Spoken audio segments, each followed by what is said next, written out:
तर लाडक्या बहिणींनो, नवीन पद्धतीचा वापर करून तुम्ही केवायसी कशी करायची, केवायसी कशी एडिट करायची, ज्या लाडक्या बहिणींचे पती हयात नाही, वडील हयात नाही किंवा डिवोर्स झालेला आहे, यांनी केवायसी कशी करायची याची ए टू झेड लाईव्ह प्रोसेस दाखवणार आहे. व्हिडिओ शेवटपर्यंत पहा, कारण ही शेवटची संधी आहे.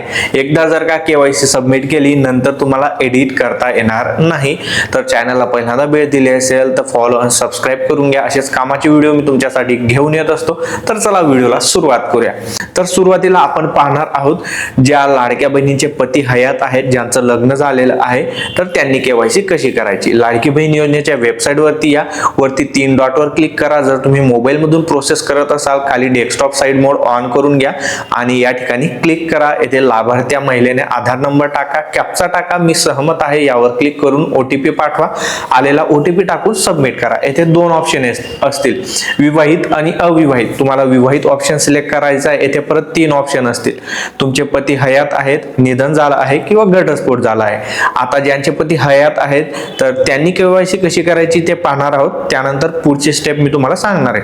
तर तो ऑप्शन सिलेक्ट केल्यानंतर तुम्हाला तुमच्या पतीचा आधार नंबर टाकण्याचा ऑप्शन येईल, तो टाका, कॅप्चा टाका, मी सहमत आहे यावर क्लिक करून ओटीपी व्हेरिफिकेशन करून घ्या.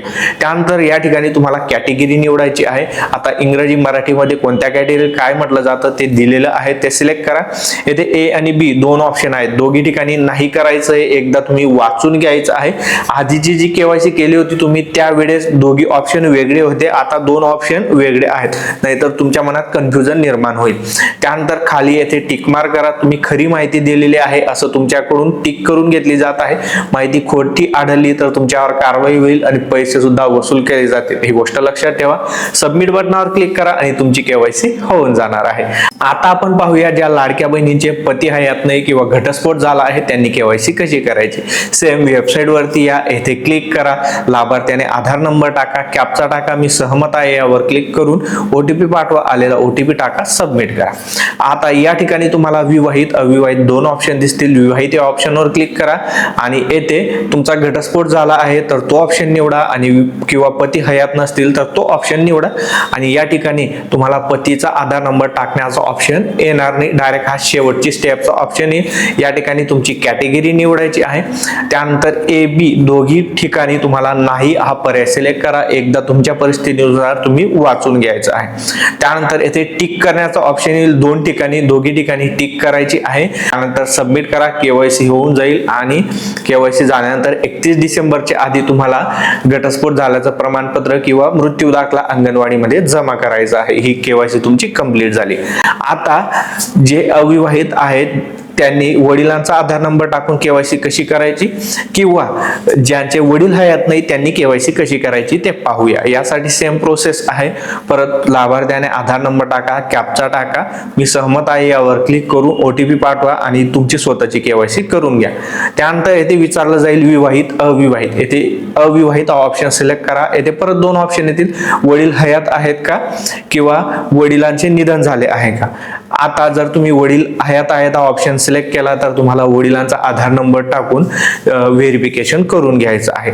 आणि जर वडील हयात नाही हा ऑप्शन सिलेक्ट केला तर वडिलांचा आधार नंबर टाकण्याचा ऑप्शन येणार नाही, ते स्किप होऊन जाईल. त्यानंतर शेवटची स्टेप येणार आहे. या ठिकाणी तुमची कॅटेगरी निवडा. मराठी आणि इंग्रजीमध्ये कॅटेगरीला काय म्हटलं जातं बाजूला दिलेलं आहे.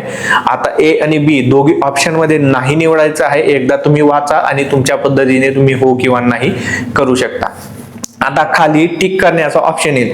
जर का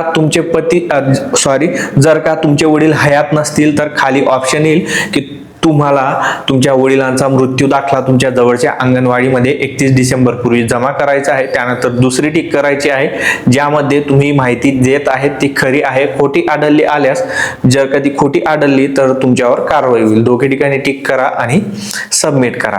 त्याचबरोबर तुमची केवायसी पूर्ण होऊन जाईल. आणि ज्या लाडक्या बहिणींचे वडील हयात आहेत त्यांना तो जो मृत्यू प्रमाणपत्राचा ऑप्शन आहे टिक करण्याचा तो येणार नाहीये. अशा प्रकारे प्रकारची ही केवायसी करायची होती. आता ही केवायसी प्रत्येकालाच करायची आहे का? तर नाही. ज्यांनी आधी बरोबर केवायसी केलेली होती त्यांना केवायसी पुन्हा करण्याचं काम नाहीये.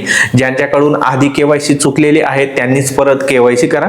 आणि ज्या लाडक्या बहिणींचे पती हयात नाही, वडील हयात नाही किंवा डिवोर्स झालेला आहे त्यांनी हाफ केवायसी केली असेल तर त्यांनी आता ही पूर्ण केवायसी करून घ्या. आणि अंगणवाडीमध्ये तुमचा पतीचा मृत्यू दाखला किंवा वडिलांचा मृत्यू दाखला किंवा डिवोर्सचं सर्टिफिकेट जमा करायचं आहे 31 डिसेंबर 2025 पूर्वी. सविस्तर माहिती समजावून सांगितलेली आहे. आता एडिट करण्याची प्रोसेस वेगळी आहे का? तर नाही, सेम हीच प्रोसेस आहे. नव्यानेच तुमची केवायसी होणार आहे, दुसरं काहीच नाही.